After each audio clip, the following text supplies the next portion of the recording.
Welcome to I Feel Fat Today. I'm your host, Kelly Taylor. Thank you so much for joining. As always, please remember, go to our YouTube. Just go to YouTube and type in I Feel Fat Today or I Feel Fat Today podcast, and please subscribe. It means a lot to me. It would be doing me a solid, and it is nothing for you to do. It's totally free and takes 30 seconds of your time, and I sincerely appreciate that. So subscribe to our YouTube. You can follow us on Instagram at I Feel Fat Today, and you can follow me, Kelly Taylor, at Instagram at Hello, This is Kelly. Okay, and on with the show. So we have a really great guest this week. I'm super excited to get into it. But first, I came across a video on TikTok, as I often do. And this is not the first of this kind that I have seen on TikTok. I've come across this many times. But for some reason, this one struck me, and I thought, I want to talk about this on the podcast. So I'm going to play a little video. So we're going to watch that, and then we're going to get into this week's topic before our guest. All right, here we go. If this video has found you right now, then this is no coincidence, because the universe has sent me to you during this time to help you with weight loss and to help speed up your metabolism. If you accept this energy healing today, then all you need to do is simply nod or say I accept. Let's begin.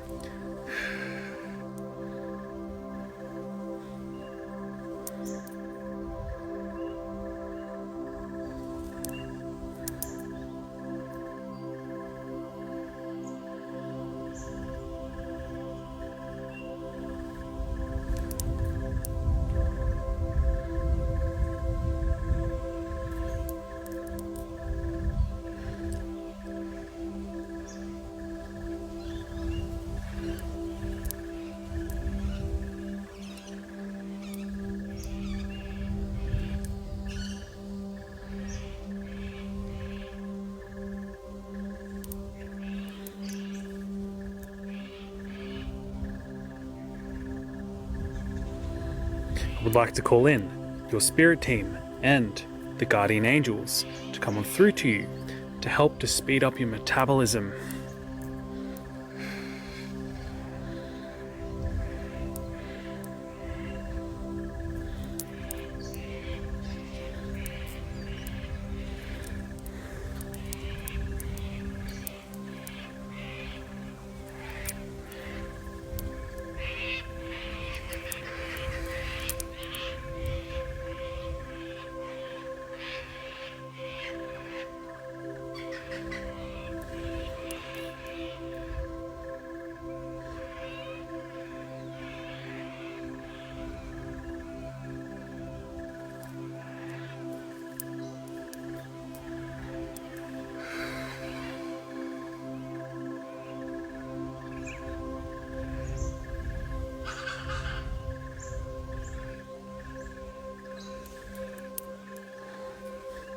I will now proceed to pull out and remove any type of excess energy that might be within your vessel that does not need to be there, so it can assist you with losing weight.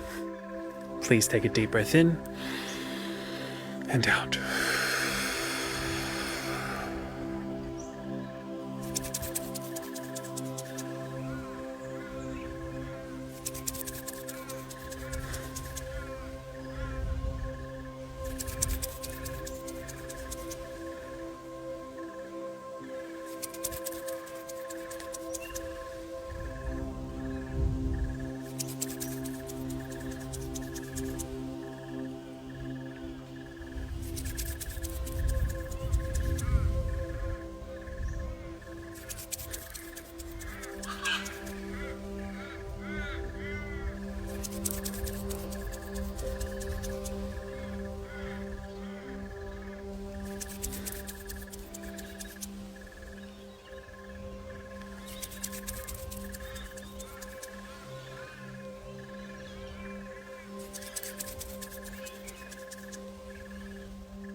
I'm now sealing off this Reiki healing energy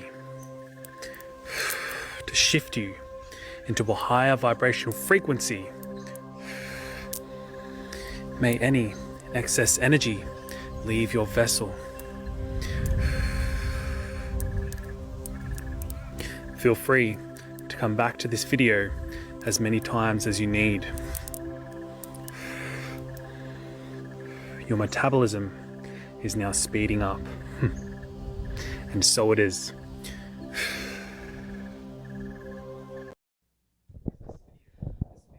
All right, so that was a Reiki session. Not a session. That was a video from TikTok from this guy. It looks like his name is Healing and Beyond. I'll link it in the video. Reiki, I want to talk about Reiki. I think Reiki is really cool. I really enjoy the way it makes me feel. I can't explain it. It gives me like weird butterflies, and I don't know. I like the energy of Reiki. I've never gone to like an in-person sort of session. But when I had COVID back in July, forever ago, almost coming up on a year now, I couldn't do anything. And for some reason on my TikTok lives, there were just like a lot of Reiki sessions that were popping up, and I would just sit and listen. And like I don't know what, I found relief from these Reiki sessions. So I come across a lot of these videos about Reiki for weight loss. I like hopping onto a live where someone is giving Reiki healing on TikTok live, and just listening to that as I fall asleep some nights. So I wanted to talk about, can Reiki help you lose weight? Can it lead to weight loss? So first, what we need to talk about is, what is Reiki? So there's a lot of information online about it, but in short, Reiki involves placing the hands lightly on the body or just off of it in order to transmit universal life energy. The goal of the practice is to create relaxation, promote healing, and reduce pain. This is from everydayhealth.com. Very reputable source. I have no idea. Kelsey Patel, a Los Angeles-based wellness and Reiki expert, says Reiki can help with physical pain and can promote balance.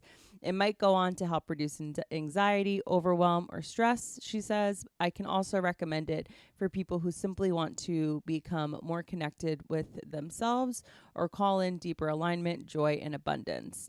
Reiki sessions are typically 1 hour and are done on a massage table, sometimes in your own home. Patel says, you'll likely lay down with your clothes on and your shoes off. The practitioner typically won't touch any part of your body except for your head and feet. Patel says, I always recommend wearing socks and comfortable clothing so you can really relax. Okay, so that's from Everyday Health. I then found a website called International Associations of Reiki Professionals.org. It's .org. So that means it's like 100% true or something. That's what I was taught in computer science class in the, 9th grade. Okay. So on their website, they have a page called Reiki for Weight Loss. And what I find most funny about this is that it starts off with a paragraph that's titled, Can Reiki Help with Weight Loss? And it just goes into obesity being a serious problem and like the sort of risk factors that are associated with obesity. And then the very last sentence, the only thing that pertains to Reiki at all, says, fortunately, according to reports by respected doctors and clients alike, Reiki may have the power to aid in weight loss. I don't know. Have I listened to multiple Reiki for weight loss videos on TikTok? Of course I have. All right. And then the page goes on to talk more about the dangers of obesity, factors contributing to obesity. And then finally, it gets to how Reiki can help. Regardless of the exact cause of a client's obesity, Reiki may may be beneficial as a weight loss aid. Some of the ways in which Reiki may help with weight loss are detailed below.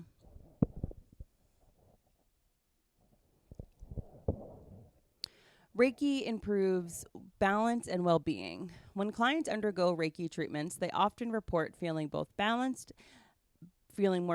and both physically and emotionally. Clients who are actively trying to lose weight may be more likely to stick to their weight loss plans if their sense of balance is restored. In addition, they may experience fewer negative mental effects of carrying extra weight, such as depression. Reiki reduces stress. One of the primary uses of Reiki involves the reduction of stress. Stress is a common problem experienced by a significant portion of the population. Because stress has been shown to increase cortisol levels and contribute to weight gain, it stands to reason that reducing stress could be beneficial for clients who are trying to lose weight. Reiki may improve sleep patterns.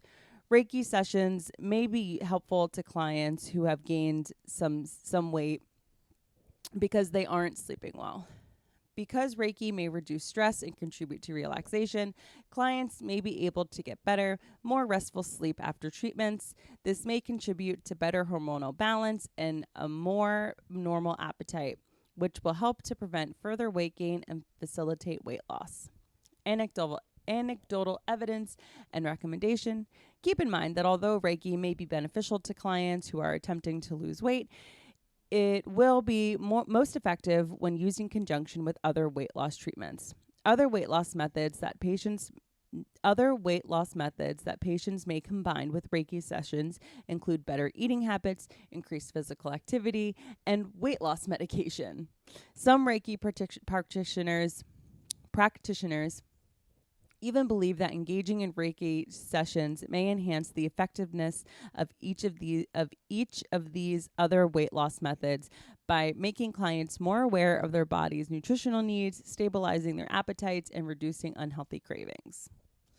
So that was the information I could find on International Association of Reiki Professionals. From that little listicle it kind of sounds as if Reiki just helps you sleep better. It reduces your stress. And I think that it's kind of I don't know what to call it when there's, the question posed of, can Reiki help in weight loss or aid in weight loss? I guess it's sort of like indirectly, yes. In the Reiki video we watched from that TikTok, he said he's this Jesus-like looking figure, white Jesus-looking like figure, forgive me, is saying, okay, we're boosting your metabolism. And I don't know if that's happening. I can't definitively say yes or no. No one can. All I know is that it makes me feel funny inside. And then I wanted to find some information on if there was a real world example of someone claiming to have done this. And of course, there is a celebrity that tried a funky weight loss diet fad type thing. And Women's Health wrote a little article on it, if you can even call it that. There's just a lot of non-information in here, but I thought it was funny and that it would be funny to read with you. So here is an article on Women's Health that was published in December of 2013. I don't know about you. I didn't know nothing about Reiki in 2013. I don't think a lot of people did. So very funny or very cool, whatever you want to call it, that this was being written about and talked about. Apparently, Christina Aguilera, back in 2013, says Reiki helped her lose weight. All right. Christina Aguilera reportedly credits her recent weight loss to Reiki, an ancient Asian practice that's said to heal your body and mind. The theory behind Reiki is that you transfer your spiritual energy to different places in your body, says Mary Vaccaro, a Reiki practitioner at Reiki New York. Most of the time, practitioners do it, but if you're trained, you can do it yourself. The idea is that Reiki increases your entire flow of energy, and when your energy flows more smoothly throughout your system, you're less stressed. So how exactly does this energy transfer work? Let's say you're stressed out. If you get a massage or acupuncture, the masseuse or acupuncturist will focus on a few specific spots where you're holding all of your attention until it's gone. But Reiki is more general. To transfer your energy, the practitioner either holds his or her hands above all different areas of your body or places them lightly on your body. There's no rubbing at all, so it's not like a massage, says Vaccaro. Think of how a parent might place their hands on their baby's head to soothe an ache, she says. It's like practitioners are soothing your stress. It's very relaxing. It's also why Reiki is... And it's also why Reiki is said to help with weight loss. If you read the literature, you know that stress leads to weight gain, says Vaccaro. So if you reduce that one exacerbating factor, stress, you can reduce the tendency to gain weight too. Now, we're not saying that Reiki is a proven way to lose weight. After all, there aren't any studies that verify it actually works, and there are other ways to deal with stress too, like doing yoga or going for a run. But if you're interested in trying out the ancient practice, go for it. Vaccaro suggests Googling Reiki in your city and making an appointment at a nearby Reiki studio. If there's not one close to you, most spas that offer massages also offer Reiki. So you can get it done there as well. Yep. So there you have it. Not much information, a lot of non-information, if you ask me. But I thought it was funny and something different to bring up, to talk about on the pod. The idea of Reiki being an aid to weight loss. I'm out here trying everything I can do, aside from exercise and keeping a low-calorie diet, everything I can do to lose weight. And I like Reiki. I've never had an in-person session, but I definitely would love to do one. I don't know. Maybe it's all hocus pocus and it's just in my head and it's just like this major placebo effect. I am totally willing and able and saying it's probable that this is a placebo thing, but I'll take a placebo because it makes me feel good. It makes me feel better. So, there's that. All right. Well, short intro for today. It makes up for the long one that we had last week. And, we're gonna get into it. This week on the podcast, I have the very funny and very talented former Olympic athlete. And there was a really loud noise outside, and it just threw me off. Okay. Former Olympic trial swimmer and talented stand-up comedian. We talk a lot about what it's like starting your career at a young age, and then all of a sudden you're retired in your mid-20s, and the conversation is just elating. Please, everybody, welcome to the podcast, Laura Sogar. Laura Sogar, thank you so much. Thank you for having me. I'm so excited to be here. I'm like nervous. Don't be nervous. Here we are at the Risque Business News studio that Laura was so kind to offer up for us to use today. So it's a nice departure from the couch in my apartment where there are too many animals. So got the two cats here today. Yes, we got two cats here, but they're sequestered in the other room, and they're more gentleman-like than my very, very... Well, for now, once it hits 10 p.m. Oh, yeah, and then it's like... Wild Boys. Then it's Wild going. Boys time. Yeah. Amazing.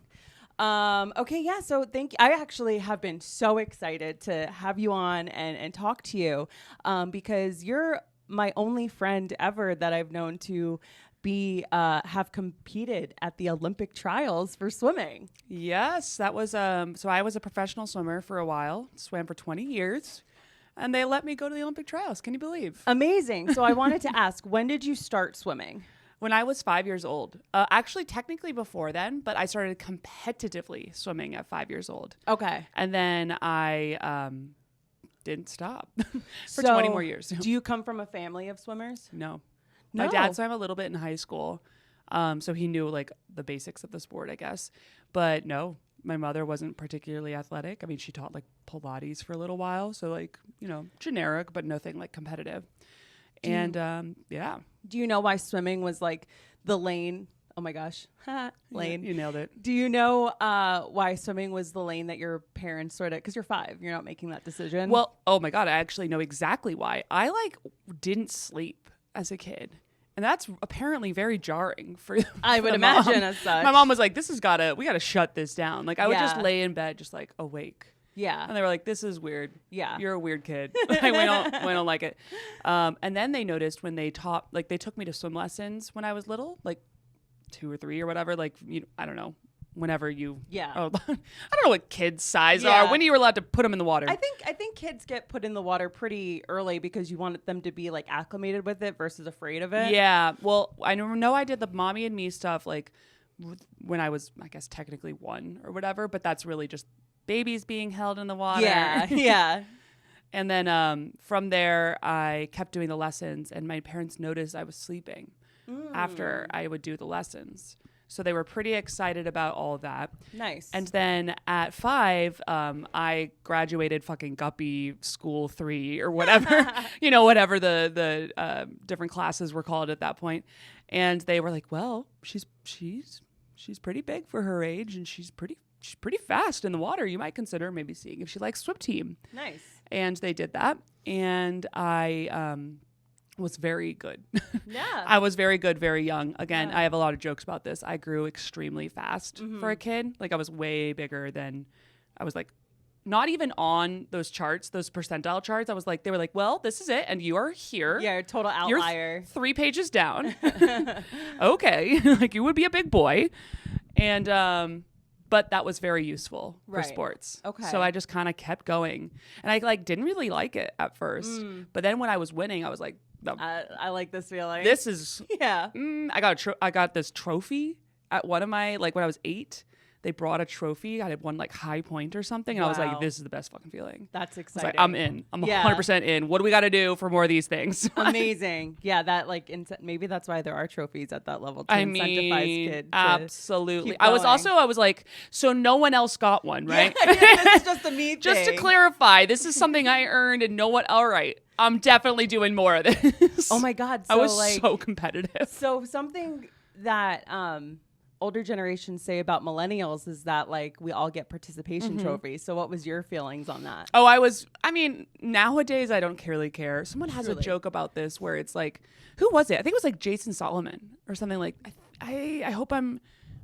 quoting this correctly because it's a wonderful joke where he's like, millennials went through like 9/11 Yeah. growing up. Oh yeah, I know. the 08 joke. recession. Yeah. COVID. Like, give them the fucking participation trophy. yeah. Give them the like, you can have it. you I know? remember that bit and remember thinking like, yeah, honestly, we kind of Honestly. need it. It's either that or Lexapro. So, Yeah, exactly. Why not both? yeah, literally. So, so now I'm pretty supportive, but at that point I was like, no, Of course. I want the trophy. Yeah. I want to make sure. Totally. My self-esteem is riding on this. So. Totally. That's so funny. Okay. So it's because you have one sister.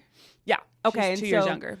Did she get put into like a sport or an activity at a young age that she like rode that wave on? Yeah, I always felt kind of bad because she was like fairly normal size, whatever. I also like put on muscle very quickly and have very broad shoulders, and just like the proportions were correct for swimming, Yeah. so it worked out really well. She did sports, but it never really like clicked for her. Yeah. And I think a big part of, I don't know, she never really got super into it. And I always feel guilty because it was like, oh, I hope it wasn't just because she didn't like, I don't want to compare myself to Right. this fucking freak. This out of percentile bitch. This weird ass. Yeah. And she's so aggressive. Like, no, couldn't be me.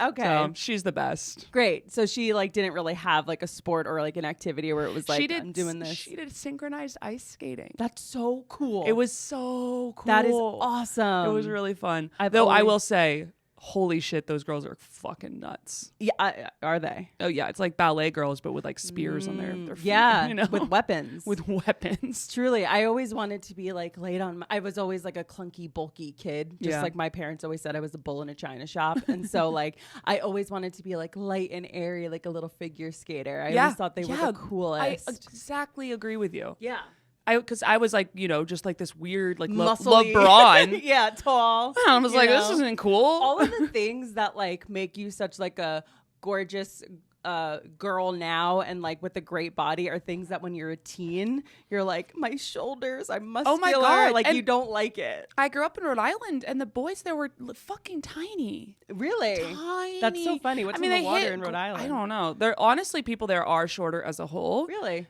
Not just Rhode Island, but like the Northeast. Like when I went down to the South, I was like, oh, thank God. Okay, there's some other people that are like that's taller. So true. It's really, Oh my it's God. really true. I come from a tall family, so I never considered that. But yeah, you're decently tall. Yeah, I'm 5'8.5", and Yeah. I'm the shortest in my immediate family. So, but I was like literally about the same size when I was in elementary school. So like I was really close to the size I am now. I just grew extremely quickly. Probably some fucking hormones in the milk. Yeah, the hormones in the milk, man. Over here guzzling chocolate milk. Something was in the shooting water. like a weed. Amazing. Okay, so when did the Olympics start to become a realistic goal?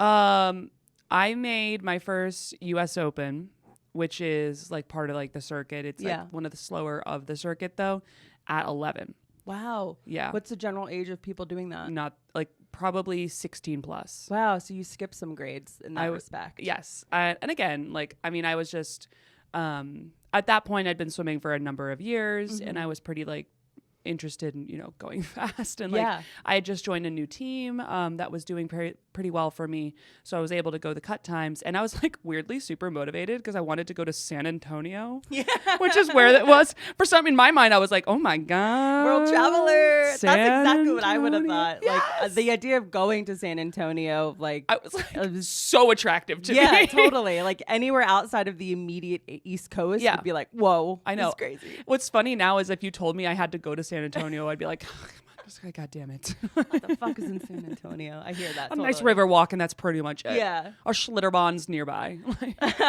Amazing.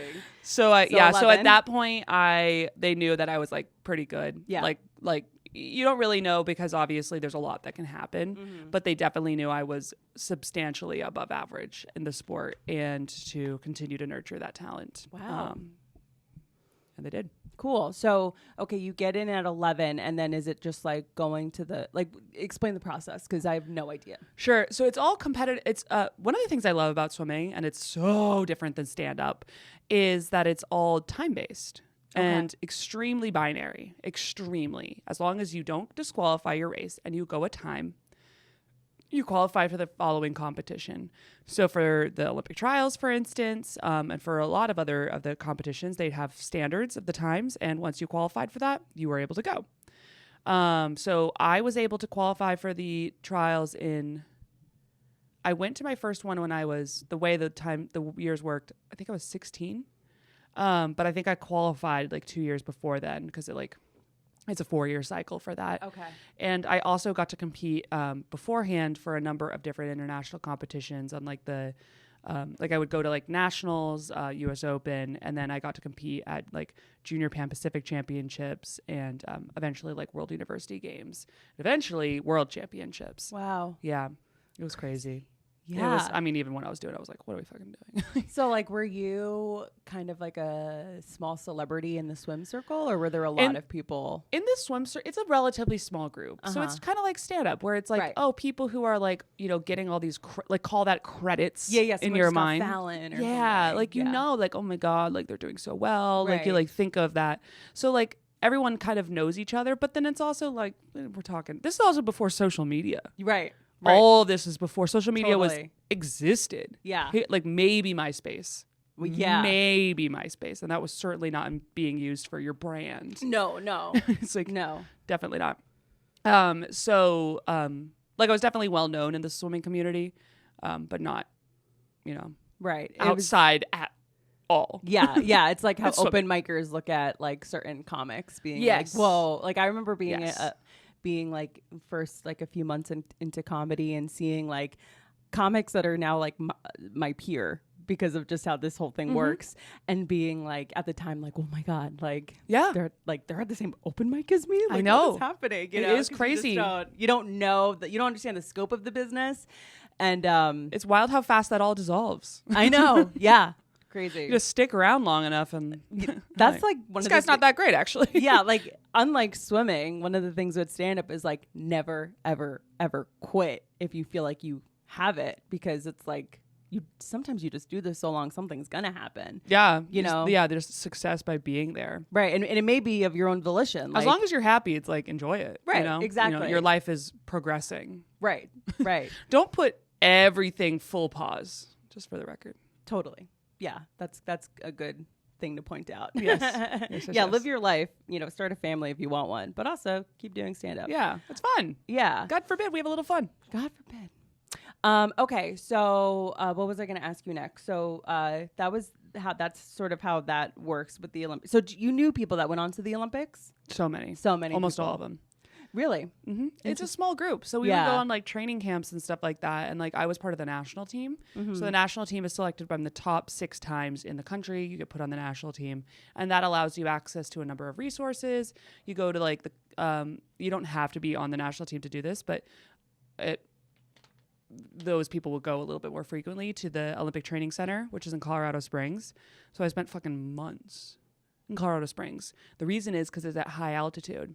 Oh, so right. Okay. There's not as much oxygen in the air. Exercise. So when you're training, your body has to work harder to spread oxygen to your muscles. It literally feels like you're suffocating. Yeah. I can imagine. It's insane. I had to work harder to drink more in Mexico City. There you go. Like, exactly. I couldn't imagine. And once you're there for about 10 to 14 days, your body generates more red blood cells to compensate for that.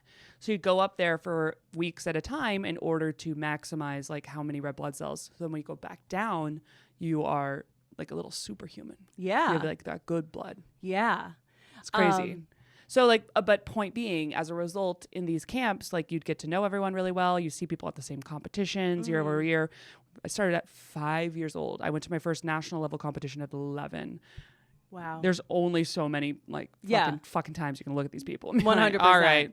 Hey. Yeah. What's up? What's going on? You go to each other's birthdays at like Chuck E. Cheese or whatever. Yeah. I wish they were like, oh, I live in Wisconsin. Oh, right. Yeah. Like, okay. Yeah. You're not like competing with people in your immediate. Yeah. What is cool now though is like now that I'm retired, like I have all these friends in like random ass cities. Yeah. That's random why you're always ass going to cities. weddings. And then random ass spots. Yeah. Wow. So you get to go see a lot of cool places because of these friends. Assuming they, invite you to their wedding or whatever. I mean, it's definitely widened my friend group to include people from like all over the country. Yeah. Like weirdly, like because I was swimming so much, I didn't spend as much time with my high school friends. Like they were wonderful. I just win.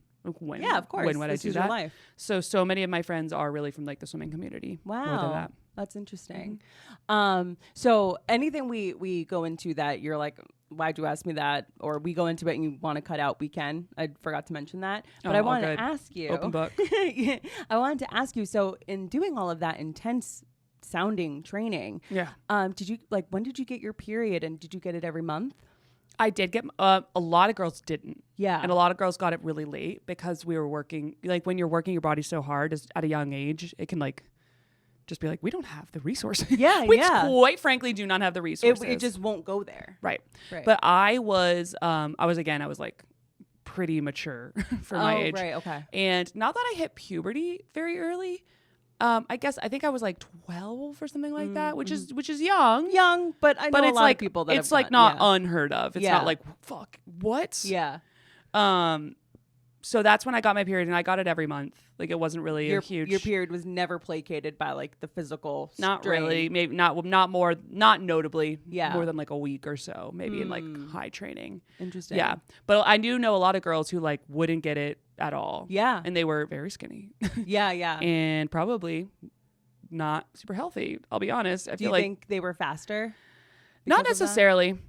No, I don't think so at all. I feel like if your body is literally not going through, everybody's different. I'm not a fucking doctor. Yeah, I feel like I have to say that once an episode. I'm not a doctor. Coming in here hot with drinking some Prosecco. I'm going to tell you about periods. You want to know about periods? I'll tell you about periods. Take notes. But I do feel like if your body has stopped giving you your period on a monthly basis, something's up. Something's up. It's a tired girl. She's a tired girl. She needs to rest. And she might be a little overworked. Yeah. You know what I mean? And then what's weird is that I have some friends who after like way later would stop swimming or they changed their training schedule so they weren't nearly as intense. And then they would go through like another growth spurt.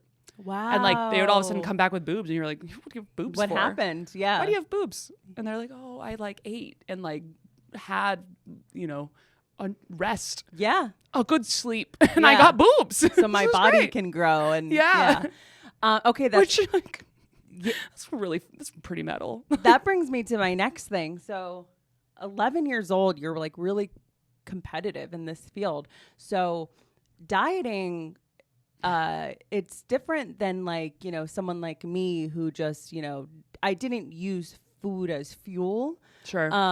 Whereas in your instance, like how many calories does an 11-year-old need to be intaking, to be training? Yeah, a lot. I would say at that point, especially, like I really was just eating like whatever the hell. Because I could. My parents were pretty good about having it be generally healthy. Mm-hmm. Like they did a good job. My mom's European. She's from Germany. Oh, okay. So she was always like, she loved shitting on America.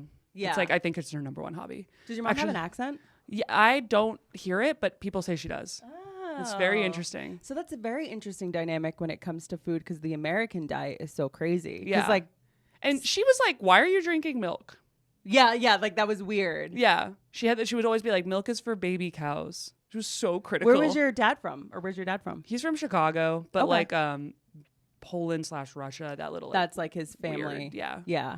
But it's been a couple of generations. Got it. Like we call so it he's Chicago. like American. But he wasn't fucking work. Yeah, totally. It was definitely not making sandwiches for us. Yeah, exactly. We were having like weird bratwurst sandwiches. Yeah, mom was. That's probably why I was getting my period. This is a lot of iron in that. Probably, and she also maybe being from Germany and knowing the difference of like what the food quality is there compared to here. Totally. Maybe she was like actually buying grass-fed things before that was ever a branding term. Yeah, I'm maybe not. I won't give her that much credit, but she definitely wasn't buying like sugar cereals. That was her favorite. We would go through the grocery store and she would just shit on everything in the grocery store. It was great. Like, this is bad. This is bad. This is bad. Yeah. We're like, okay, well, what isn't? What isn't? Mm-hmm. And it was a very short list. I was able. My favorite food was tortilla chips, and I was able to get those lightly approved. Okay. All right. So, what about the corn chips also. did she not vibe with? She didn't like potato chips. Oh, in general, no chips. No, potato chips were bad. Tortilla chips were okay. We're not okay, but like better. Salsa has a lot of vegetables, sort of thing. Okay. Exactly. So, I was very interested in like what your concept of dieting would be, because you didn't really ever have to, while you were a swimmer, need to diet to lose weight because you always stayed athletic. Well, here's the thing. Not when I was 11, right? When I was 11, like I would eat pretty healthy at home. Minus I would eat Nutella. That was like a big, it's from fucking very European. Yeah, it's very European. So I would just like gorge myself on Nutella. And then I would go to school and I would like, I was like fucking fiending. Of course. For anything junky. Yeah. So chicken fingers and Skittles. That was and Dr. Pepper. That was my lunch. What? Yeah. And I was young, so I could. Yeah. And through high school, that pretty much stayed. But then when you hit college and you start adding a little bit of alcohol into the mix, I was like, oh, I'm getting fat. Despite, not like fat, but like I was like, I'm all of a sudden like not just this like muscly thing, because I'm, introducing new ways of eating and stuff like that. I also got very, very sick my freshman year, like very sick. I couldn't eat at all. Like I had a stomach illness where I didn't eat for almost 2 weeks. Wow. I was on an IV. Painful or couldn't keep things down? It was, they never actually, I fully identified what the fuck was going on. But basically every time I would eat, it felt like someone was stabbing me in the stomach. It was something to do with like acid of some sort. Okay. And I had this procedure done, which like took that down, and it helped. So I was able to like recover from it. But I got so skinny from that, like not healthy, skinny. And then I was eating so much afterwards to like get that weight back. But then I had trouble kind of like managing exactly where that new level needed to be. And at the same time, I'm getting older. Mm-hmm. So my metabolism was starting to go down. And here's the unfair thing about being a woman is like, it really doesn't matter how much you exercise at a certain point. Like so much of it is hormones and the kind of food you're eating and all other sorts of different factors. Like we were swimming like 4 hours a day, and I had teammates who were like, they had like extra weight on like them. hips. Yes. And they were being told they needed to lose weight. So they would go run for like another 40 minutes. And you're like, what is going on? And are they being told they need to lose weight because they'll get better times? Yeah, I mean, swimming is like more aerodynamic, super fucking chaotic. Yeah, like, let me just tell you, like the premise behind it was like you'd go faster. But I'll tell you something. I know a lot of girls with hips who win world records. Yeah. So like, I don't know. How much is that real? How much is that just the coach's perception of what? And under kind of, if you look at physics, you're like, okay, well, I can more streamlined, mentally get behind this. But then these poor girls are like killing themselves. Right. So many eating disorders. Like at what risk? Right. Also, it's like if you're in a swimsuit all the time, around your team, around the men's team, it was brutal. You're basically naked. You're pretty like close enough. Yeah. Like you can see anything, if not naked, bra and underwear adjacent. Whatever. That's all a bathing suit is. Exactly. Like everyone's clocking what everyone's got going on at all times. Yeah. And that definitely caused a ton of issues. 100% caused a ton of issues. I was relatively lucky in the sense of going in and through the fucking huge illness that I had. I was, and then I was really fast. And when you're pretty fast, people kind of don't fuck with you. Yeah. Too you're much. like, whatever. She's got it. Let it happen. I had a boyfriend. I had a long-term boyfriend through college, so I didn't really like overly think about this kind of stuff. So I was relatively lucky in that sense. But it was like brutal for these girls. They'd be eating stupid salads after swimming for after an hour in the weight room and then 2 hours in the water, and they'd go and eat a salad. Yeah. What is that? Yeah. Especially because given that time period of like when that was, so much of what societally we think is healthy and good for us is based on what is popular. Yeah. So right now, the number one thing everyone is talking about is protein. Girlies, get your macros up, protein. Like that's, and like there is truth to that. Like when I eat more protein, I feel fuller. Like I even just in how I eat now, I try to focus on there being a good amount of protein in it. But if that wasn't what people were talking about or the conversations that were happening in, when was it, 2010, 2015, whenever this was, girls are just having salads. So did the team have like a nutritionist? We did have a nutritionist. They were fine. I don't know. I mean, it was a big school. They would definitely do a decent job. I think you have to like really like play with their program. And it's also hard because these girls are like, you're going to school. And, like, you want to party on the weekend. Yeah. It's very difficult to have. You only have a certain amount of self-control. Yep. Mm-hmm. And especially when you're tired, that goes down even further. Yeah. So it's difficult to not have a bag of chips at the end of the night or whatever. Totally. But we did have a nutritionist. I actually worked with a couple different nutritionists. Like, so as I got older, I definitely had to play more with my weight. Like I noticed, like I was like, I gotta get super fucking chunky right now. And my coach is pissed. So how do I handle this? I know, whatever.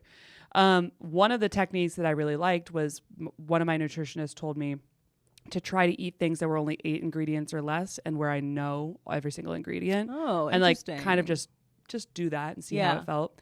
That was probably my favorite diet that I ever done. Wow. 8 ingredients or less, and all of the ingredients. Yeah. And that 8 is like, give or take. Obviously, if it's a super lasagna or complex meal, like whatever. Yeah. But I think the biggest thing from that lady's perspective was taking out processed foods, which I'm pretty sure we're going to have some like Risque Business news on the impact of some of this crazy shit that they're putting in our food, in our drinks. Yeah. In the tap water. There's fluoride in the water, and the frogs are turning gay. This is a departure of what I was asking you, but what's your thoughts on Celsius, the energy drink? Oh, what's in it? I don't know it. So I am very intrigued by Celsius because so many people love it, and they've somehow been able to position themselves as a health food item. Like I know people that drink a Celsius and they go to the gym. And my brother was telling me, he's like, I can't imagine drinking a Celsius and then not going to a gym setting because I drink it and then I get this like feeling of, he described it as energy in his chest. It's like it like heats up. I'm sure it's some weird ass supplement. It's like a pre-workout. Yeah, I mean, I've done so many pre-workouts, so like every pre-workout, like pretty much on the market, and a lot of them are just like stimulants. Yeah, it's like taking an Adderall and going to the gym essentially. It kind of is, and which is I mean, it's not good, but like if your heart can handle that, you just have to be really careful of like your heart. Literally. Literally. Your heart will give out. So for Celsius, I don't know the details on what's in there, but it'd be like, you definitely want to check out what the ingredients are and make sure dosing is. I have anxiety. I have already, like my mom has heart stuff. I'm like, it's a lot of caffeine I would in those. not take a Celsius. Yeah. I have a small cup of coffee. I will tell you, I've been saying this and I'm going to keep putting it out there so people can say, oh, Kelly, you did say that. I think in 18 months, Celsius is going to be like how we look at Four Loko now. I think there's going to be like the good Well, now Four I kind of want to Loko. try one. Yeah, well, yeah. That's the best advertisement. I'm like, okay, well. That'll be like a sketch that we do, trying Celsius for the first time. Yes. But I think there's going to be like how there was the before times Four Loko, and now there's like the now Four Loko, which is just a sugary drink that sucks. Yeah. I think that's what Celsius is going to be. How good were the before times Four Locos? God's gift to college students. That was I went to college. And I was the exact right moment. It was like EDM became pop. It was 1 year. What was it, like 2009? 2009, 2010. I was a freshman 2010. Four Locos hit the market. EDM, probably because of the same reason. Yeah, probably probably. because Four Locos were on the market. Everyone was like, we need something fucking amped to listen to. EDM hit the scene. I feel like that's when all those like night festivals started. Yep, with the like highlighters and glow sticks. Yes. Oh my God. It was, I'm sure they were around before, but that's when it became super popular. Oh yeah. And I went to college in New Jersey. So that was just like that on crack. Exactly. Yeah. Exactly. Where did you go to college? University of Texas.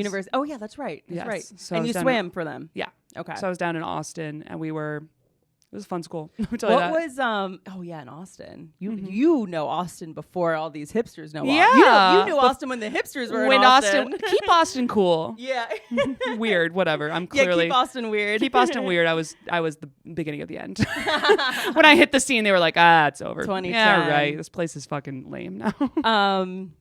I don't think so. I think you were there in the before times. I definitely know I was there in the before times, and during my college experience was when Google and Facebook and all of them opened offices. Okay. And that was when everything changed. Yeah. Because obviously they brought in a ton of like tech people who, I mean, I am one and we suck. Like, we're the fucking worst. You know? Like, no, you're the best. Okay. So when you swam all through college, so was it like towards the end of college where it was like, okay, the Olympic, like now, when did you retire? I retired when I was in 2016, so I was 25. Okay. And I had gone to 3 Olympic trials. Wow. In 2008, I got 8th place. I have a joke about this too. 2012, I got 4th place. Top 2 make it. And I was like, oh shit, like I'm like really on close. track. That was right before my senior year. My senior year, I won NCAAs and nationals, and like I was like, really good. Like, yeah, really good. And then 2016, I went back and I was the favorite. The February of that year of 2016, I went a time that was the number 1 in the country and would have finaled at the Olympics. And then I got 15th at the Olympic trials. It was crazy. Whoa. Yeah, it was really bad. It's very funny now. Oh my God, I'd be so much worse. I'd be so fucking lame if I'd made it. I love cannot that perspective. express to you how much I would suck. You would just been a little soldier. You would have been a little swimming soldier. Well, then all of these like really unhealthy habits would have been like, just encouraged. Fortified. Completely. You know what I mean? Yeah. It's weird. I think in the grand scheme of things, it was a really good lesson for me, but yeah. Wow. I mean, so didn't go well. 2016, how old were you? You were 25. So I'd have been swimming. I had graduated 3 years before and had been 3 years. Yeah. And I'd been like working like part-time jobs and doing like random sponsorship shit to support myself until the trials. And then I was like, well, we're done. Yeah. We are hard done. You decided. Yes, I knew for sure. You were like, I'm done. I can't do this anymore. Also it's like, honestly, at 25 as a woman, you're done. Is that like when you've aged out? Like when you haven't it's right at the edge. Right at the edge. There are definitely some women who will go past and do really well. So like, Godspeed. But the number just continues to dwindle in terms of quantity of people who can. Weirdly, men can do it for a while. Really? So like, I hate men. Men are like doing it, at like 32, 35? They might get up to that. It's always like at the end of the day, like you're still swimming. So unless you're Michael Phelps, right. like what are you? Yeah. So it's interesting what you just said of like, you know, these unhealthy habits maybe would have been fortified, or they would have been fortified if you did get it and you kept going and like were like in the Olympics. And as I'm talking to you, I'm actually remembering that Michael Phelps has come out and like talked about how he struggled with mental health. There was an Olympian, I think, that had killed herself in the last few years. That was a swimmer. Or I don't know if she was an Olympian, but I know it was a female swimmer that had killed herself. And I remember it being like the talk of the last Summer Olympics. There is a lot of, I think the last Summer Olympics, a lot of like mental health stuff kind of started coming out of, it's not healthy, like what we're doing. It's not a normal perspective. It's obsession. And here's the other thing that people don't realize. It's not like they're doing it for like a banking job where you're making a shit ton of money. Oh, that's right. And accumulating they're not making money. You were making money off of sponsorships, you said. Like a little bit, but like enough to like support myself through. And I love swimming. I'm very happy I'm glad I did all of that. I had so many wonderful experiences. Yeah, absolutely. It was like just part of my path. But there's definitely an element of it where it was like, it's a bit of an obsession, and unfortunately a lot of people just don't know when to move on or not. And you have to, when you're watching the Olympics, realize that they've put their whole lives frequently on hold. Not everybody. There's certainly the percentage that are able to like pivot and do like, they run a swim school or they coach or they run a motivational speaking tour. And there's like, I don't know, there's the gig economy. There's so many ways to make money off stuff. But then there's the people like fucking this girl who did a couple of random sponsorships, had a few stipends and like kind of pieced it together. I worked part-time for a little while, like random stuff like that, that was able to just push me through. And then afterwards I was like, I don't want to do that anymore. I need to launch my like the next chapter of my life. And it was really scary. And a lot of people really, really struggle with that.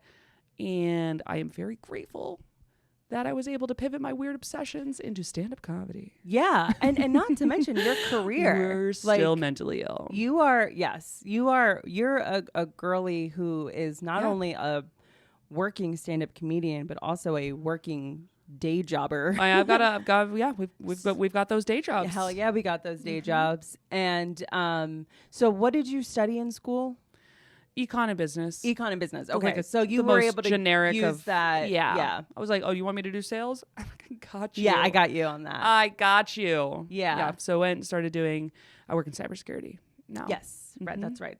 So you do cybersecurity. I do think that, you know, at a young age, like you picture little 11-year-old Laura Sogar and the path of what you went on, the path that you went on, the work ethic that entails. Yeah, it was crazy. Is something. It's one of those things where if I looked back, I know if I knew how much work it would be, I wouldn't be able to do it again. Okay, so I have a question on here that is, if you could whisper something to your younger self, what would it be?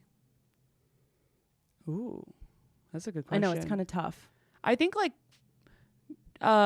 enjoy, this is so cheesy, but like enjoy the process. That's not cheesy at all. It's really so important. Oh my gosh. It's really, and I think I've like continued to try to remind myself that about stand up. Yeah. All the time, and work, to be honest. Like if you're not happy, don't get me wrong. There are some people who are like, if I'm not happy 100% of the time, like quit, you know? Yeah, totally. And you're gonna have down days. Right. You're gonna have Christmas training, like for swimming, where it's like really hard and you want to quit. Mm-hmm. You don't quit then. My parents did a really cool thing. Every season at the like end of the season, right after championships, like, you know, there's like 2 weeks or so until the next season picks up, if you're lucky.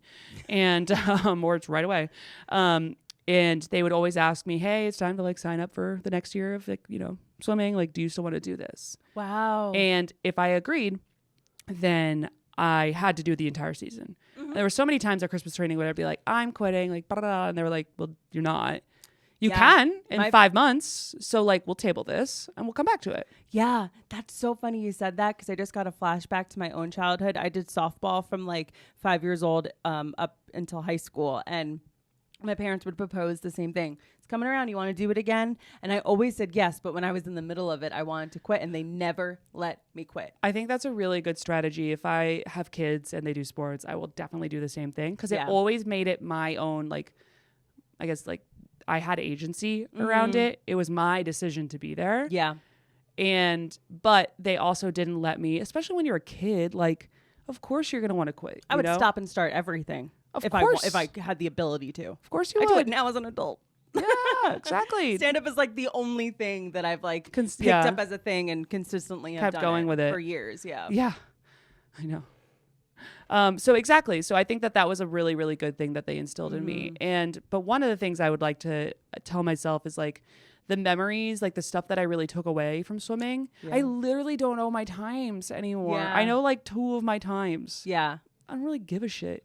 And I would just like beat myself up about some, and you got to do it to a certain extent, right? Right. You want to keep progressing and doing better. But like also maybe like the people I met along the way and the good times that I had and like the going to San Antonio and other places like that, you know, that was like really now the stuff that I look back so fondly on, like the weird stuff in between the accomplishments was like what really made it like a wonderful experience that I'm so grateful for. Wow. That's fantastic. And I think a really good pearl of wisdom to impart on especially someone younger. I look back on things that were not as serious as swimming to the level that you were. It's also like not so, it's not. You're staring at a fucking black line. Yeah. No one's dying. Yeah. But you know, people are invested, you know, they're cheering you on. I look back on my life and I just like wish I could have savored a lot more of the experiences that I've had versus worrying about the outcome of something or stupid boys, you know, just enjoy it. Opinions. Enjoy it. Yeah. Right. If or like one thing goes wrong and like fixating on that. Yes. Versus being like, yeah, but also 95% of this went right. Yeah. With wonderful people who've worked hard to like help enrich my life and likewise me theirs. Right. So amazing. Yeah. Okay. So what was life like after the trials when you were like, okay, I'm done. And what was your relationship with your body after that? Oh boy. Well, out the gate, I was just kind of like, what am I going to do? You know? Yeah. And for a little while, I thought I was going to go to like business school or something like that. And so I studied for all the tests, got swiftly rejected for business school. And I was like, cool. Why do you think? This was really competitive. I had really good scores, but I, for whatever reason, I only applied to like some of the top schools and like typical Laura Sogar fashion. I know, what an idiot. You could have gone to like your state school. It's so funny because like in retrospect, I'm like, thank God, because I don't think that career, like I don't think that would have been a wise investment of like a lot of money. Isn't it crazy how life protects you sometimes? Yes, that's one of those instances. I was like, I can't do this. Life ruining at the time. Can't do this. Also, it's like, what are you gonna go to business school for if you haven't fucking worked? Like, go work first. Like, understand what are you businessing in? What are you businessing in? You don't know it until, like, I remember I graduated from college and started working right away. And I learn what's up. Yeah. I remember being like, why didn't I work more in college? Like, I'm learning so much now. Yeah. So many things are connecting. My classes would have been completely different if I had worked during that time. Like, in the field. I'm not saying work a side job at a pizzeria to have beer money. I'm saying worked in the field. Right. Completely. What did you study? I studied fashion. Cool. Yeah, and I worked in fashion for a few years post college. Oh my God. Yeah. Talk about a crazy ass industry. Insane. Yeah. It's like scary. I'm like, I got the chills. Why is like the one through line in the industries that we're talking about be that they don't pay any money until you've reached like a crazy level. Unless you're like a 1%er. Yeah, exactly. Yeah, I don't know. Okay, yeah, sorry.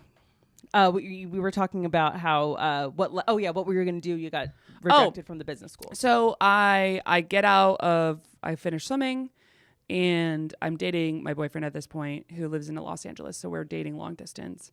I'd lived in Austin for 7 years at this point. I was also kind of like, I don't know what I want to do necessarily. Like I want to like figure out, like get a job of just some sort and something else that I want to do. Like that would be like a more interesting career trajectory. Maybe just try it out. And I was able to, find jobs in sales. Like obviously that's like a relatively, easy. It's a young man's job. The young man's job, lower barrier to entry than some of the other stuff that you need like advanced degrees or whatever. And I got an offer in LA and an offer in New York. And Matt lived in LA and we were like, okay, well, should I move to LA? And like we, start living the same state, like have a Yeah. relationship together? Or do we both want to move to New York and like both kind of start fresh together? And which was crazy because I'd been dating him for 1 year long distance. Oh, I didn't realize we were talking about Matt right now. Okay. Yes. And then we decided to do that. We moved to New York and moved in together. Wow.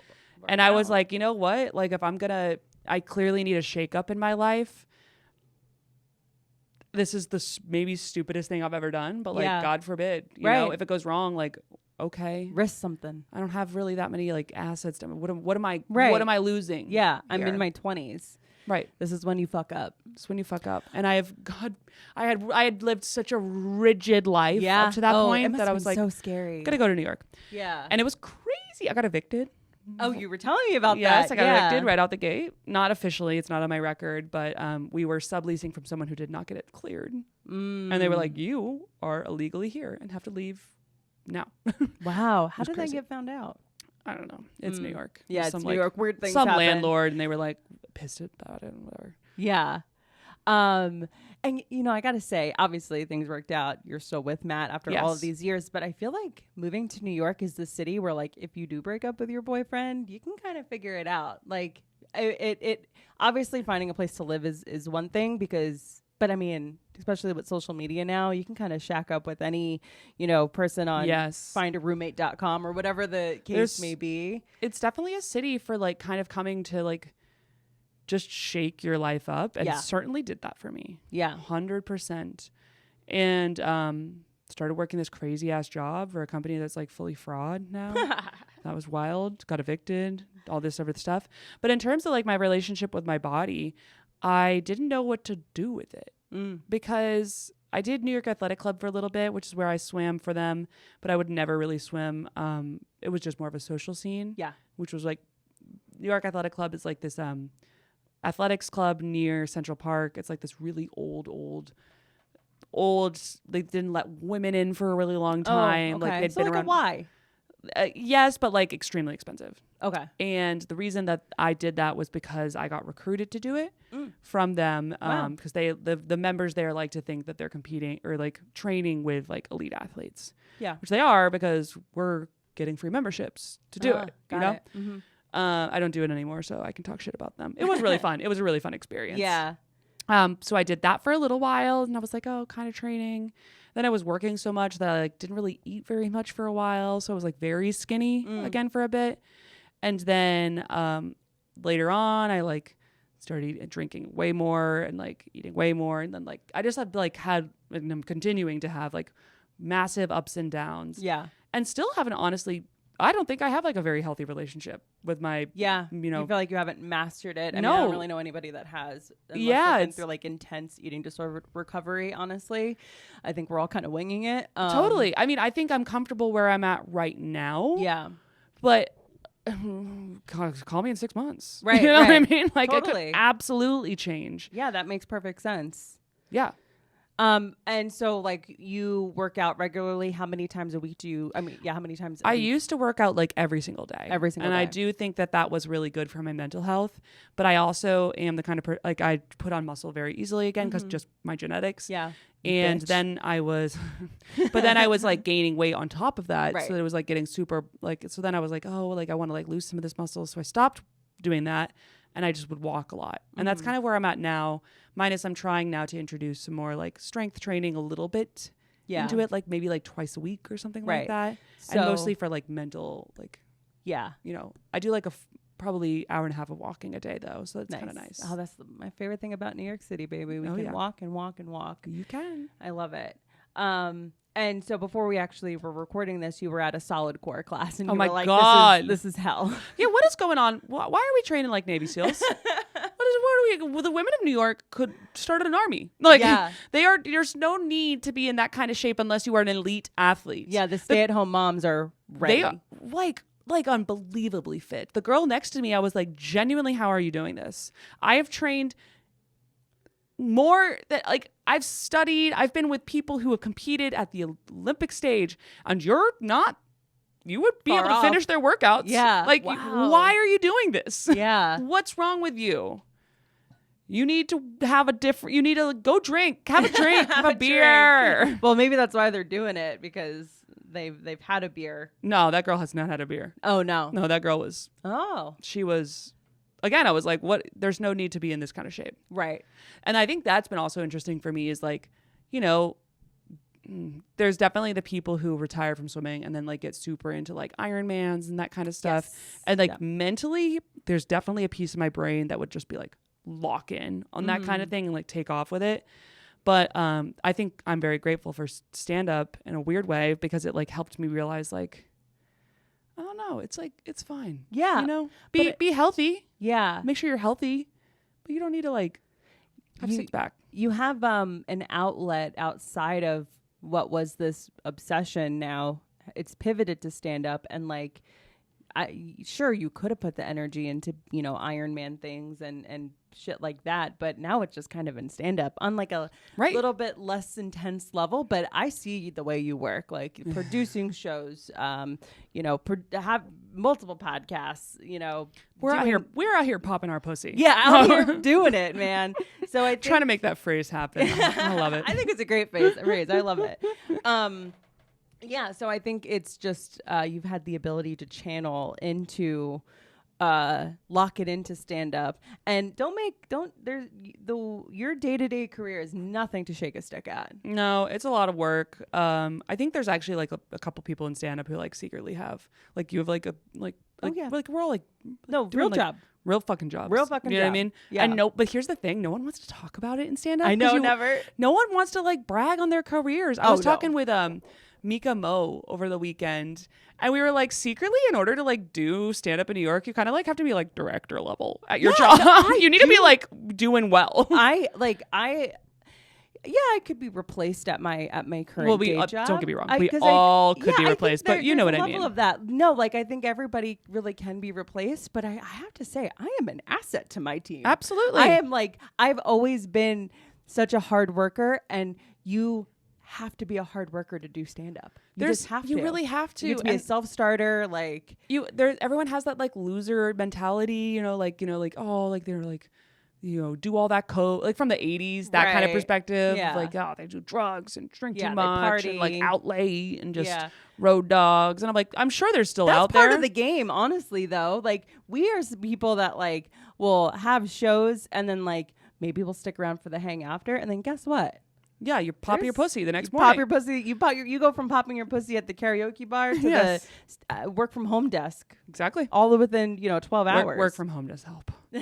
Oh, it does help. Oh gosh, my life changed after 2020. It really did. I have to say, like my ability to manage doing stand up and have my day job, productivity went through the roof when it was time for us to do work from home.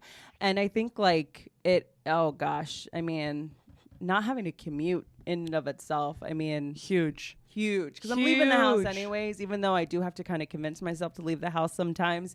It was a little bit easier when you went from the office to the bar for shows or whatever, or open mics, but now it's like I have to leave the house, so I'm going to. Yes. So I love work from home. I love it. It's just enabled me to get way more rest. Yes. And have, I think, additional years of being able. I do think, I mean, seeing, this is wishful thinking, right? You know, never know how careers are going to go. Yep. But seeing how people who are continuing to grow and like get really good, I don't know if this is sustainable long term. Oh, I agree. I do think there's going to be a certain point where it's like, gonna have to be this if this then, or like whatever. Yeah, but I'm excited for that moment, because I do think it's gonna be a moment. I do think it'll be a thing where all of a sudden you're like, Matt got fired. Really? So he was working, he was trying to do the same thing, like you know, work remote, like keep his job for as long as possible, and then when he moved to LA, he got fired, so he had to start doing like it all for money. Lit the fire under his ass to be like, this is it, stream of income. Yeah, and he's done a great job. Really great job. Amazing. I mean, I've heard that so much of like, you know, you hear comics like have kids, then all of a sudden they're killing it, and it's like, well, now I have a thing to provide for, so it's just like the thing that they need. And so no shame, no cutesy stuff. You know, you gotta like ask for what you're looking for. 100%. And I'm very grateful for my job, and I would never want this to happen. But if I were to ever get laid off, which I actually just survived a round of layoffs recently, which cheers. I'm feeling good about. Hell yeah, love that. Cheers. I feel as if I just kind of always had the sense that I will be okay. I will be okay. I'll pull it together. I mean, obviously stand-up is I don't want to say impossible, but a very tough dream where, being able to just all of a sudden make your livelihood from it on a dime is... There's also, I think, a lot of different ways to look at like making a livelihood off of stand-up. It's like, do you want to tour? Right. Or do you want to do podcasting? Or do you want to produce? Yeah. Or like it's just like anything. Like there's a lot of different like ways to engage in the art form. Yep. In a very cool, productive manner. So got to keep an open mind. Yes. I'm telling myself. Okay. So how do you feel about aging? Skip it. Yeah. Skip it if you could. Totally. I mean, I agree. I don't know.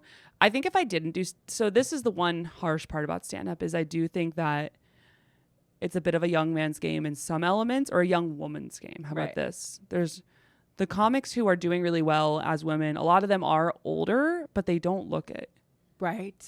Oh my God. They really don't. Nikki True. Glaser, are you fucking kidding me? I know. Really? And that girl tortures herself.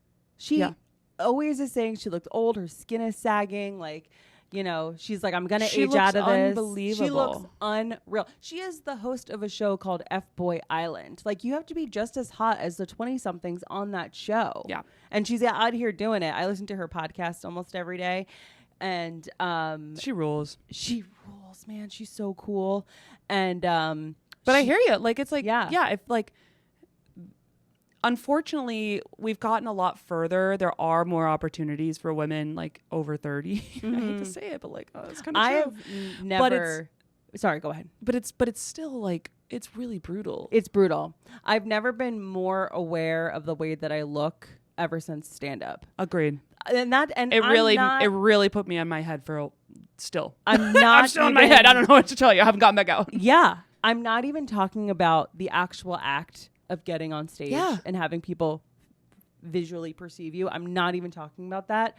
When it comes to people that associate with you, when it comes to people reacting to you on social media, like I remember May, friend of the pod, you guys know her. Yes. She was doing a podcast where she was engaged and she was wearing a black turtleneck, and she's an engaged woman at the time, set to be married. And someone commented, "Aren't you supposed to be losing weight when you're engaged to be married?"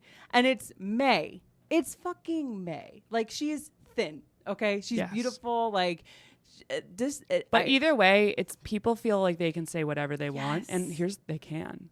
Yeah. And it's like mostly you needing to be able to react to that.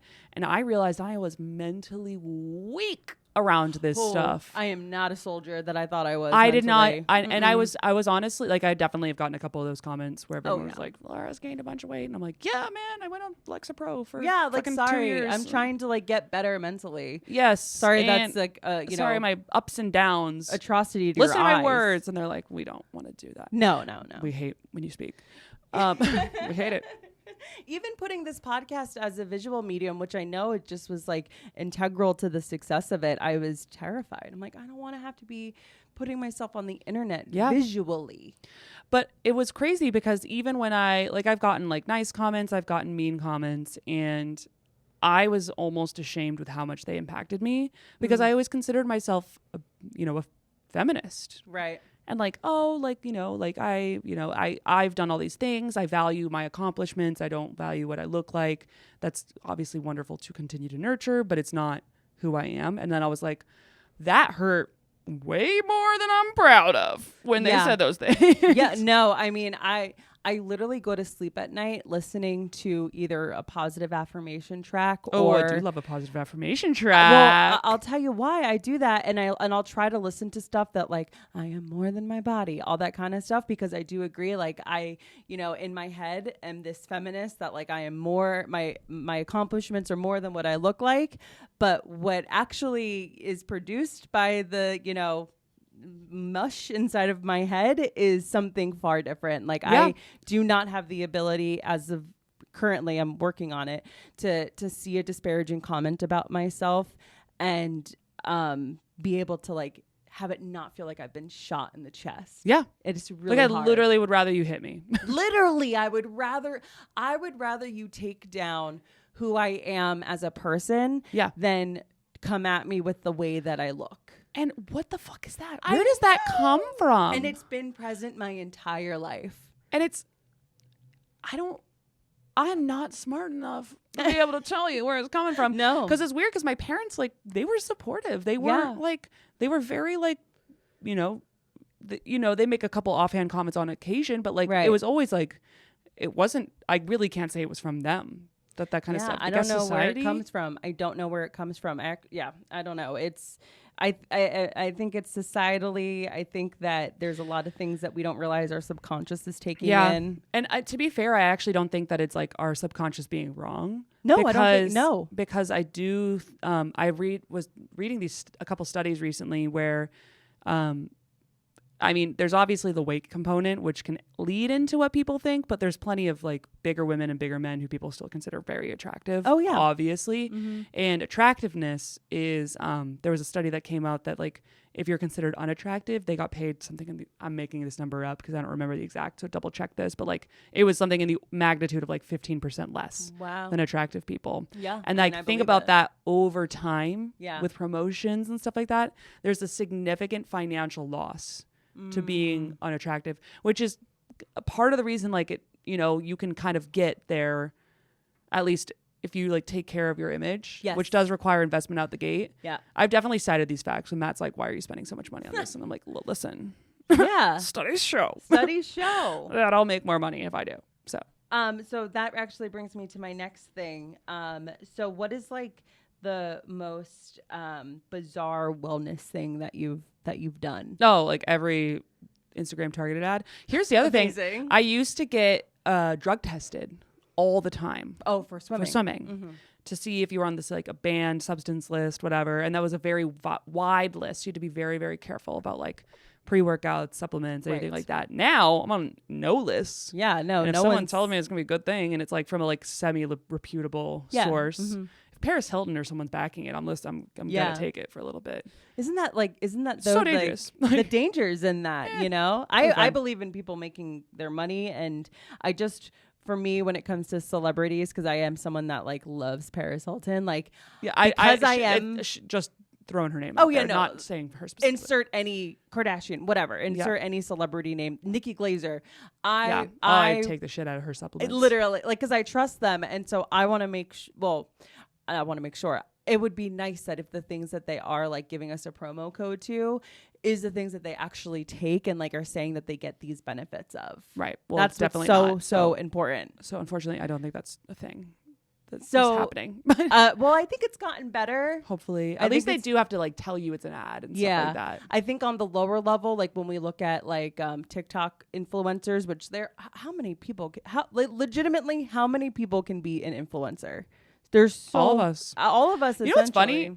The biggest influencers in my life are micro influencers, aka my friends. Yes. Oh my God. Oh my God. Like if a girl in the group chat, like I have a couple of my swimmer friends, and when one of us does something, we're all doing it. Oh yeah. We're all doing it. Yeah. Like for sure. Totally. That's funny. And so something we can end on. You're a supplement girly. I do like some supplements. I also think some of them work. I will tell you. I've started taking 2 supplements because of you. Which ones? The only supplements that I have gone on my own volition to start taking is Nutrafol for hair growth. Yeah. Because I had COVID back in July of 2022. First and only time I had COVID. And the hair loss after the fact was gnarly. Yep. I tried Googling it. I've talked to doctors about it, and people are like, I don't know, I haven't heard that. I had one doctor say, yes, there is significant hair loss when we're not gonna have any data on this shit for 10 years. So take Nutrafol. I was like, and it helped? Writing this into my budget. Yes. Good. I have been taking Nutrafol. I'm about to run out of my current stash right now, and so I don't know if I'm gonna re-up it. But like I have like a bunch of new Your hair growth looks great. here. Thank you. And I've always like. I've always prided myself on my hair. I've always had a really thick mane, but it was enough where I noticed I'm like, this is not the same hair that I've had my whole life, you know?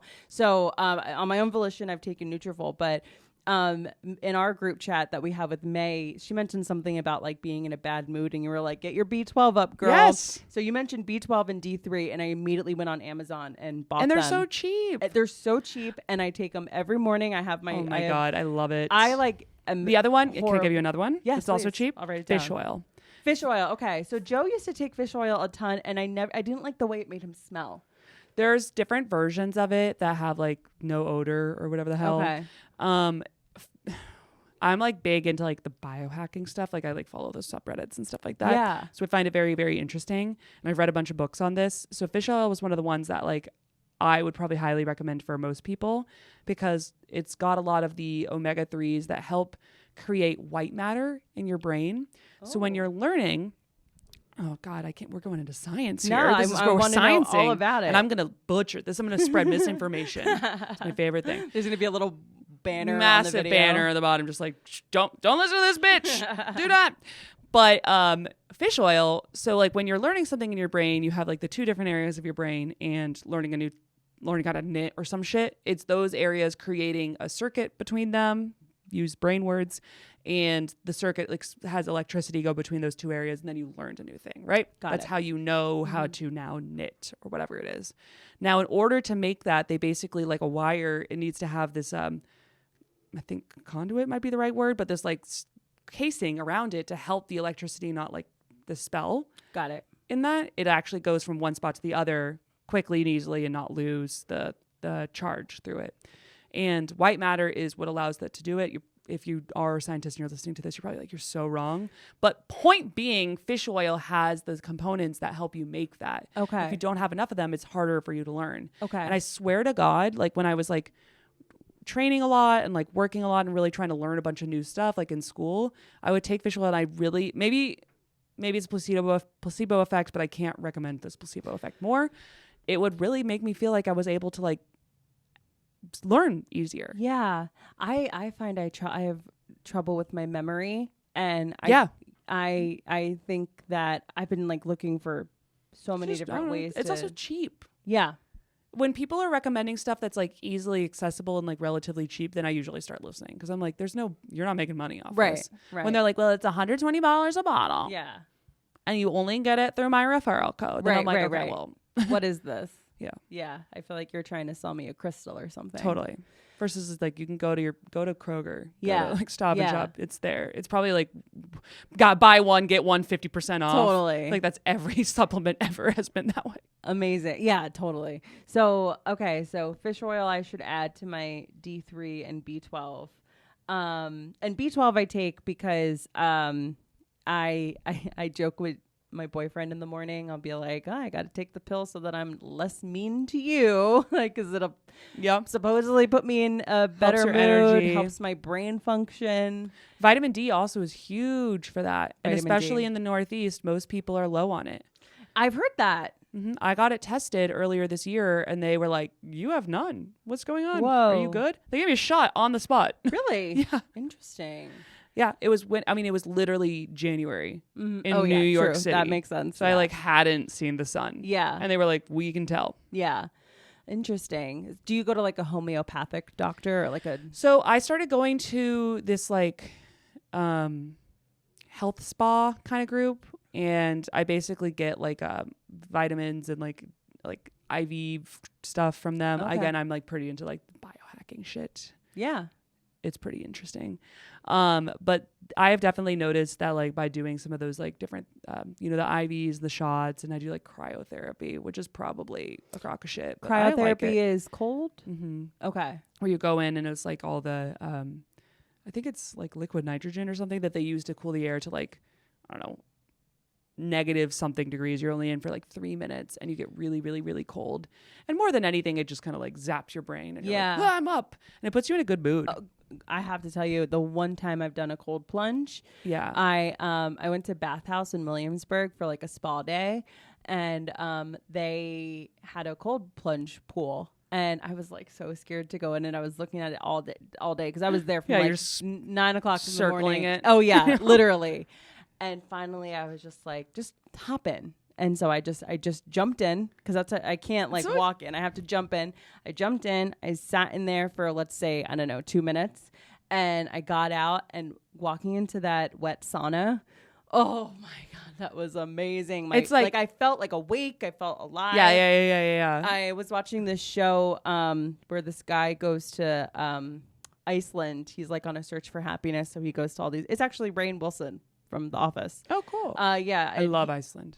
Well, I've never been, and I that's why I turned on the show because I'm like, oh, I love Iceland. I want to check this out. Yeah, it was so beautiful. He was like, there was a portion of the show where he was gonna go with a group of women into like, you know, plunge into the ocean, and he's like, I don't want to do this. Like, why am I doing this? He was like mad at himself for you know having to do it, and then he goes in and comes back out, and he's like, all right, I'm ready to go back in. That was fantastic. Aww. So yeah, so I do think there is something to cryotherapy, even when it comes to like circulation. That in and of itself. Yeah, I mean, people used to say it was good for like your muscle recovery and stuff like that. Even if that's not true, I do kind of enjoy the impact of like just I can like clear my sinuses. The mental clarity that comes from it. And they also have like the LED light or the red lights and stuff like that, right? Which are supposed to be really good. I have no idea if those do anything, but it feels like you're just laying in the sun for 20 minutes. You're like, feels like a tanning bed almost. Yes, but it's not. It's not bad for you. It's not bad UV rays. Correct. Okay, so what supplements, if you know them offhand, do you take regularly? I kind of depends on what I'm like feeling like. So those ones are pretty consistent. Yeah, the fish oil, the B12. The vitamin D you can take too much of, which you probably won't get to. But I just take one pill of each of these. Yeah, that's 100% fine. You could probably do more than that, but it's all good. Yeah. And then obviously vitamin C and those kinds of ones like that. I've been doing NAD recently. NAD. That is, I couldn't honestly explain to you how it's supposed to work. But there's this doctor that I love. Oh my God, I'm forgetting his name. I think it's Dr. Sinclair. And he does all this like age, like treats age like a disease that you can treat. It's very interesting. So check him out.